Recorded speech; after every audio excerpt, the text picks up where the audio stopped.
I know exactly what I want in my life. I know where I want to be, so it shouldn't take me more than 5 years.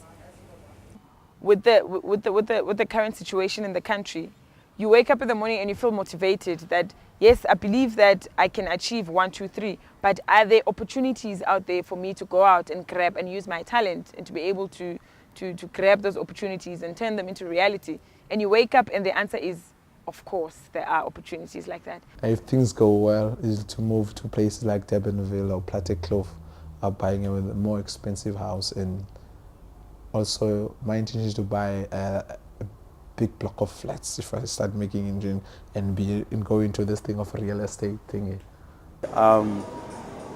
As I'm planning to grow and to save, to invest more money, I would say I would be driving a PM. Why? Because I would have a lot of money and I would buy anything that I want. The hours that they used to work as well compared to, and the actual job functions that they used to do compared to what I have today is you know, it's fantastic. I'm planning to buy property, a flat, and with that property I'm planning to get a loan from the bank or a bond, something, so that I buy two, you know. I use the other one as security and I rent one out and make money from that, you know. For me, I think it is very important to be exposed to such, to travel around the world, to understand people from different cultures, to understand people from different backgrounds. If you buy a house in places like Cokes, is you don't get a value, or you won't get that like it doesn't grow up as much as in a place that is a bit quiet compared to others. Even in the townships, we're almost outsiders. When you're from UCT, you know, people feel like you're so privileged, that kind of stuff. So you're gonna be an outsider everywhere. Times change, you know, as you know, as we move into a more modern world, people incorporate a lot of modern ideas into their cultures, into tradition. And you know, at the end of the day, it looks like people are moving away from tradition, but it's not really that. I think it's just a matter of a lifestyle adjustment. Traditional rites and rituals, I wouldn't know anything about that at the moment. My child, to start with, is a girl. So maybe for me, the focus is not so much as if it was a boy child, you know, and the fact that I'm a single mother, and yeah, so I wouldn't say I know much about that as to what I'm supposed to instill in her.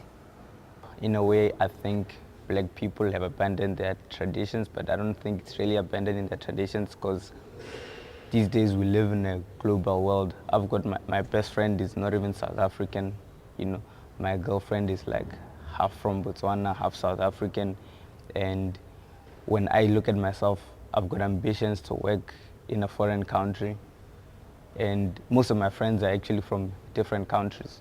So we're becoming a global world, so everybody's sort of like merging. So that's how we're gonna lose traditions, because it's becoming a uniform lifestyle all over the world. Reading more of the Bible, that do not worship any other gods but me. So if I have to slaughter a cow, I'm saying I'm doing this for my grandfather. That is, to me, worshipping ancestors. So I believe that they are there and they're good people, but I don't believe in worshipping them.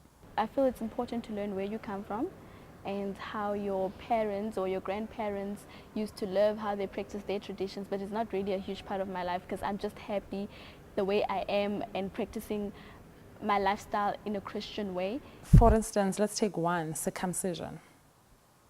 Can you go there? Yeah. I've got a little boy and he's Xhosa. You know, Amaxhosa have to go for a circumcision school when they reach a certain age. That is traumatizing the hell out of me at the moment, because I feel personally he needs to do it now and get it over and done with, for health reasons. But because in my culture, as a Xhosa culture, most of the things, and especially traditional stuff, are followed by men. It's something that I would always respect as a Xhosa woman, but I might not necessarily have the opportunity to follow it as much as, say, my brother is supposed to. People, we travel even, you know, sometimes we go to the States, so the township life is, it's not exactly, I miss it sometimes, like even here in Cape Town, some Sundays I go to Gugulethu, to, you know, I go to Mzoli quite a lot, and I really enjoy it, you know. Sometimes I go to Snap and I enjoy being around people from the township. You know, I miss it, but I can't live there the whole time. I feel as a person to develop economically and to widen your point of view, I don't think the township is the place to be.